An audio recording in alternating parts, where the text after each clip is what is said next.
Pawan Kalyan not a richest actor in India, pan India film star కూడా కాదు, and పెద్ద పెద్ద పదవులు కూడా లేవు. కానీ ఇతని గురించి ఇప్పుడు దేశమంతా చర్చించుకుంటుంది. సాధారణంగా చాలామంది హీరోస్కి ఫ్యాన్స్ ఉంటే ఇతనికి మాత్రం భక్తులు ఉంటారు. ఇంతగా ఫ్యాన్స్ అతన్ని అభిమానిస్తున్నారు అంటే ఇతని లైఫ్లో ఏదో డిఫరెంట్గా ఖచ్చితంగా చేసే ఉంటాడు. అదేంటో ఈ వీడియోలో చూద్దాం. కొణిదెల కళ్యాణ్ బాబు నుంచి పవన్ కళ్యాణ్గా ఎలా మారాడు, చిరంజీవి తమ్ముడిగా పిలువబడే పవన్ కళ్యాణ్ పవర్ స్టార్ ఎలా అయ్యాడు, అతను మూవీస్లోకి ఎలా అడుగుపెట్టాడు, 100 crores ఫిలిం ఎట్లా సక్సెస్ చేయించాడు, అతని పర్సనల్ లైఫ్ ఏంటి, అతను పాలిటిక్స్లోకి ఎలా ఎంటర్ అయ్యాడు, అతని ఫెయిల్యూర్స్ ఎలా ఉన్నాయి, అండ్ అతను ఎలా సక్సెస్ అయ్యాడు 2024 ఆంధ్రప్రదేశ్ అసెంబ్లీ ఎలక్షన్స్లో 100% ఓట్లు ఎలా సాధించాడు, అవన్నీ ఈ వీడియోలో మనం చర్చించబోతున్నాం. కొణిదెల కళ్యాణ్ బాబు 1971 సెప్టెంబర్ 2న బాపట్లలో జన్మించారు. ఇతని తండ్రి కొణిదెల వెంకట్రావు, ఒక కానిస్టేబుల్, అండ్ ఇతని తల్లి అంజనాదేవి. ఇతనికి 2 అన్నలు, ఒకరేమో చిరంజీవి, ఇంకోరేమో నాగేంద్ర బాబు. అండ్ ఇతని స్కూలింగ్ అంతా బాపట్లలో జరిగింది. అండ్ ఇతని తండ్రి కానిస్టేబుల్ అవ్వగా ఇతనికి చాలా ట్రాన్స్ఫర్లు అయ్యాయి అన్నమాట వాళ్ళ తండ్రికి. సో అతను నెల్లూరులో విఆర్ కాలేజ్లో ఇంటర్ చదివారు. తర్వాత కంప్యూటర్ సైన్స్లో డిప్లొమా చేశారు. ఇతనికి చిన్నప్పటి నుంచే నార్మల్ బుక్స్ కన్నా కూడా బయోగ్రఫీస్ చాలా ఇంట్రెస్ట్ ఉండింది. అలా చెగువెరాని చాలా ఇన్స్పిరేషన్గా తీసుకున్నారు. ఇతని చాలా స్పీచెస్లో మనము చెగువెరా గురించి చెప్పడం చూసాము. అండ్ చెగువెరాకి పవన్ కళ్యాణ్కి కూడా చాలా సిమిలారిటీస్ ఉన్నాయి. ఇతను టీనేజ్లోనే కరాటేలో బ్లాక్ బెల్ట్ సంపాదించారు. అతను అన్న వదిన సజెషన్స్ తోటి అతను 6 months మూవీస్ చేయడానికి ట్రైనింగ్ తీసుకొని మూవీస్లో అడుగుపెట్టారు. డైరెక్టర్గా అడుగు పెడదాం అనుకున్నా కూడా అతని అన్న సలహాతోటి యాక్టర్గా, హీరోగా అడుగుపెట్టారు. 1996 అక్కడ అమ్మాయి ఇక్కడ అబ్బాయి మూవీతో అతని కెరియర్ స్టార్ట్ అయింది. అప్పట్లో ఆ కార్ స్టంట్ల క్రేజ్ పిచ్చెక్కిచ్చే యూత్కి. ఆ తర్వాత 1997లో సెకండ్ మూవీ అయిన గోకులంలో సీత అనే మూవీ చేస్తుండగా అతనికి నందిని అనే అమ్మాయితోటి వివాహమైంది. తర్వాత ఆ సంవత్సరానికి కూడా అది నిలబడలేకపోయింది. అండ్ థర్డ్ మూవీ అయిన సుస్వాగతం తోటి ఇతని హిట్ మూవీస్ అయితే స్ట్రీక్ అయితే స్టార్ట్ అయిందనమాట. ఇతను సుస్వాగతం మూవీ అయితే చాలా బ్లాక్ బస్టర్ అయింది, చాలా హిట్ అయింది అప్పట్లో.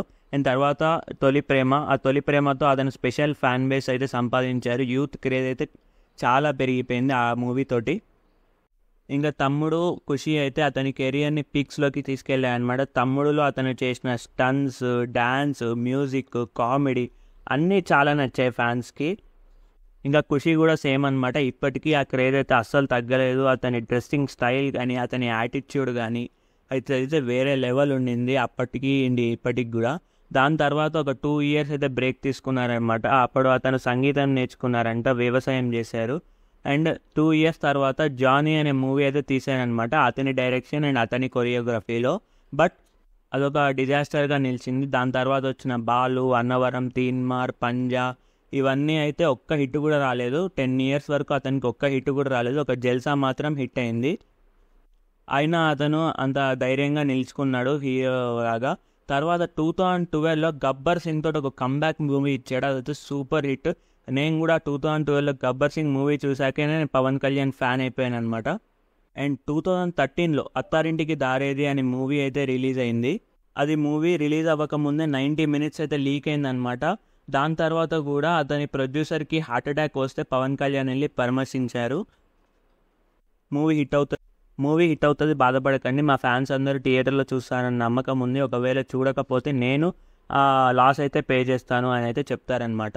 సో అలా చెప్పినట్టుగా మాట నిలబెట్టుకున్నారు అతను. అతని కెరియర్లో బెస్ట్ మూవీ అయితే అత్తారింటికి దారేది నిలిచింది. And first movie in South India to reach 100 crores movie. And next 2014లో ఇతను జనసేన పార్టీ పెట్టడం వల్ల మూవీ సైడ్ ఎక్కువ కాన్సన్ట్రేషన్ పెట్టలేకపోయారు. తర్వాత రిలీజ్ అయిన కాటమరాయుడు కానివ్వండి, తర్వాత బ్రో, భీమ్లా నాయక్, వకీల్ సాబ్ ఇవన్నీ అయితే చాలా సూపర్ హిట్ అయ్యాయి. బట్ అంత పెద్ద హిట్స్ అయితే రాలేదు.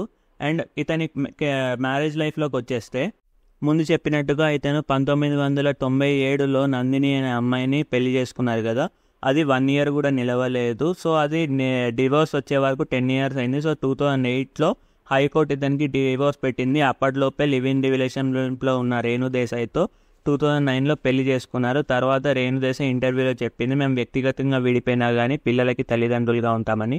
అప్పటికే వాళ్ళకి ఒక కూతురు, ఒక కొడుకు పేరు అఖీరానందన్, కూతురు పేరు ఆద్య. అండ్ 2013లో రష్యన్ నటి అయిన అన్నా లెజ్నోవాని అయితే ఇతను పెళ్లి చేసుకున్నారు. పవన్ కళ్యాణ్కి అండ్ అన్నా లెజ్నోవాకి అయితే ఒక కొడుకు, వాడి పేరే మార్క్ శంకర్ పవనిష్.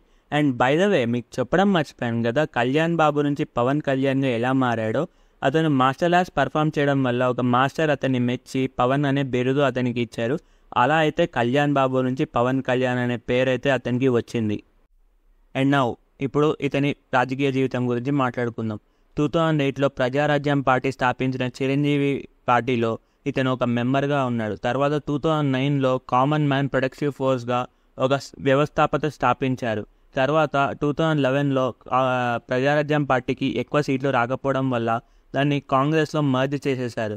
అది కళ్యాణ్ బాబుకి అస్సలు నచ్చలేదు. దానివల్ల వాళ్ళిద్దరికీ గొడవలు కూడా అయ్యాయని అయితే రూమర్స్ అయితే వచ్చాయి. దాంతో ఇంకా ఒక్కడే నిలబడతా అని చెప్పి మార్చి 14, 2014లో జనసేన పార్టీని ఫామ్ చేశారు. అప్పుడు ఎలక్షన్లో నిలబడకపోయినా కానీ బీజేపీ అండ్ టీడీపీకి అతను ఫుల్ సపోర్ట్ అయితే వ్యక్తిగతంగా ఇచ్చారు. ఇల్లేమో దూరం, అసలే చీకటి కారంతకారం, దారంతా గతుకులు, కానీ గుండెల నిండా ధైర్యం ఉంది అనే మాటలు ఇప్పటికీ నన్ను గూస్ బంప్స్ తెప్పించేలా చేస్తాయి. కాంగ్రెస్ హటావ్ దేశ్ బచావ్ అలాంటి స్లోగన్స్ని చాలా పాపులర్ చేశారు ఆ టైంలో. అండ్ ఇప్పుడు అవి ట్విట్టర్లో నార్త్ ఇండియాలో బాగా ట్రెండ్ అవుతున్నాయి. 2019లో జనసేన పార్టీ ఎలక్షన్స్లో అనుభవం తెచ్చుకొని పోటీ చేసింది. 135 స్థానాల్లో పోటీ చేస్తే కేవలం 1 స్థానం మాత్రమే గెలిచింది. పైగా పవన్ కళ్యాణ్ పోటీ చేసిన గాజువాక, భీమవరం స్థానాల్లో 2 చోట్లల్లో ఓడిపోయారు. దాంతో ఈ ఓటమిని ఒక సినిమా ఫెయిల్యూర్ ఎలా అయితే ఉంటుందో అలానే ఆ ఓటమి నుంచి బయటికి వచ్చారు. గత 5 ఏళ్లుగా అతన్ని ఎంతమంది విమర్శించారో అదందరినీ ఫేస్ చేసుకుంటూ అయితే పైకి వచ్చారనమాట పవన్ కళ్యాణ్. అండ్ 2024 ఎలక్షన్స్లో అతను 21 ఎమ్మెల్యే స్థానాలు అండ్ 2 ఎంపీ స్థానాలకు పోటీ చేస్తే 21 ఎంపీ స్థానాలు అండ్ 2 ఎంపీ స్థానాలు 100% గెలిచారు. అండ్ జనసేన ఒక రికార్డు కూడా పొందింది దీంతో. ఇప్పటి వరకు ఇండియాలో ఏ పార్టీ కూడా 100% సక్సెస్ రేట్ తోటి ఎలక్షన్లో రిజల్ట్ రాలేదు. దానిలో వచ్చిన first party Janasena party. And Chandrababu స్థాపించిన తెలుగుదేశం పార్టీకి కూడా 135 సీట్లు రావడానికి కారణం కూడా ఇదే. వైఎస్ఆర్సీపీ ప్రతిపక్ష ఓటుని చీల్చనివ్వకుండా పవన్ ఎంతో కీలక పాత్ర పోషించారు. సిచ్యువేషన్ని బాగా అనలైజ్ చేశారు. 2009 ఎన్నికల్లో జనసేన వల్లే టీడీపీ అధికారం కోల్పోయింది. ఎందుకంటారా? ఫర్ ఎగ్జాంపుల్ పవన్ కళ్యాణ్ పోటీ చేసిన భీమవరం నియోజకవర్గమే తీసుకుంటే అతని పైన పోటీ చేసిన వైసీపీ అయిన నాయకుడు గాంధీ శ్రీనివాస్ 71,000 ఓట్స్ తోటి గెలిచారు. పవన్ కళ్యాణ్కి 65,000 ఓట్స్ వచ్చాయి. అండ్ పులపర్తి ఆంజనేయులు టీడీపీ అతనికి 55,000 ఓట్స్ వచ్చాయి. అలా ఈ 60-50 అనే ఓట్లు చీల్చడం వల్లనే వైసీపీ గెలిచింది. ఇలానే చాలా నియోజకవర్గాల్లో జరిగింది, మెయిన్గా వెస్ట్ గోదావరిలో.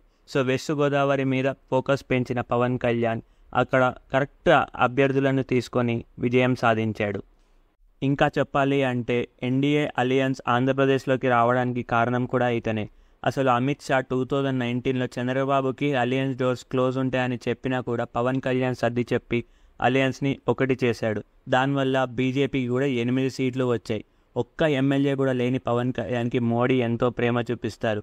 సాధారణంగా హీరోకి elevations other heroes, directors, co producers ఇస్తారు, కానీ ప్రైమ్ మినిస్టర్ పవన్ కళ్యాణ్కి ఎలివేషన్ ఇచ్చేలా చేశారు. ఇతను గత 5 ఏళ్లుగా అధికారంలో లేకపోయినా కూడా జనాలకి చాలా సహాయాలు చేశారు. హుద్ తుఫాన్ అప్పుడు 2 కోట్లు డొనేషన్, కోవిడ్ అప్పుడు ₹1 డొనేషన్, కౌలు రైతులకి బీమా, తర్వాత మూవీస్లో ఒకవేళ నష్టం వస్తే అతనే డబ్బులు ఇవ్వడం, ఇలాంటివి చాలా చేశారు. కొమరంపులి మూవీకి అయితే అతని రెమ్యునేషన్ నుంచి 2 కోట్లు మూవీకే తిరిగి ఇచ్చేశారు. ఇలాంటివి చాలా చేశారు. ఇలా డొనేషన్స్ చేయడం వల్ల ప్రజలకి కూడా చాలా నమ్మకం వచ్చింది పవన్ కళ్యాణ్ పైన. అండ్ ఇతను అధికారంలో లేకపోతేనే ఇంత చేశారు అంటే ఇంకా అధికారంలో ఉంటే ఎంత చేస్తారో అనిపించింది. అండ్ ఇతని దగ్గర మనం నేర్చుకోవాల్సినవి చాలా ఉన్నాయి. ఒకటి వచ్చేసి కర్మ సిద్ధాంతం, మన పని మనం చేసుకుంటూ ఉండాలి, ఆ సక్సెస్ ఫెయిల్యూర్ అనేది దేవుడు చూసుకుంటాడు అనేది పవన్ కళ్యాణ్ని ఒక ఎగ్జాంపుల్గా తీసుకోవచ్చు. అతనికి 10 years ఫ్లాప్స్ పడినా ఆగలేదు. 2019లో అంత ఘోరంగా ఓడిపోయినా కూడా నిలబడ్డాడు ధైర్యంగా. అందుకే అతను ఇప్పుడు అంత సక్సెస్ఫుల్ యాక్టర్గా నిలిచాడు. అండ్ మనకి రెండోది ఎక్కడ తగ్గాలి ఎక్కడ నెగ్గాలి అనేది నేర్పించాడు. 2019లో ఓడిపోయిన తర్వాత కూడా అతను ఎన్నో మంచి పనులు చేసిన తర్వాత జనసేన బలపడింది. అలా అని 60-70 సీట్లు తీసుకోకుండా 21 సీట్లకే పరిమితం చేసుకున్నాడు. బీజేపీ కోసం 24 ముందు తీసుకొని బీజేపీ కోసం ఇంకా 3 సీట్లు త్యాగం చేశాడు. ఒక ఎంపీ స్థానం త్యాగం చేశాడు. ఎందుకంటే అలియన్స్ రావడం ఆంధ్రప్రదేశ్లో చాలా ముఖ్యం. అతనికి అభివృద్ధి ముఖ్యం. అండ్ పవన్ కళ్యాణ్ ఎప్పుడు ఒకటే చెప్తాడు, నేను గెలిస్తే మంచిదే, ఓడిపోయినా పర్లేదు, నేను నా వంతు సాయం నేను ఎప్పుడు చేస్తుంటాను, అధికారం ఉంటే ఇంకా బాగా చేస్తాను అనేది చెప్తుంటారు. అండ్ థర్డ్ వన్ ఏంటంటే ఇతను సక్సెస్లో అయినా ఫెయిల్యూర్లో అయినా ఒకేలాగా ఉన్నాడు. ఎన్ని ఫ్లాప్స్ పడ్డా కూడా బాధపడలేదు అండ్ ఎన్ని సక్సెస్ అయినా కూడా ఆనందపడలేదు.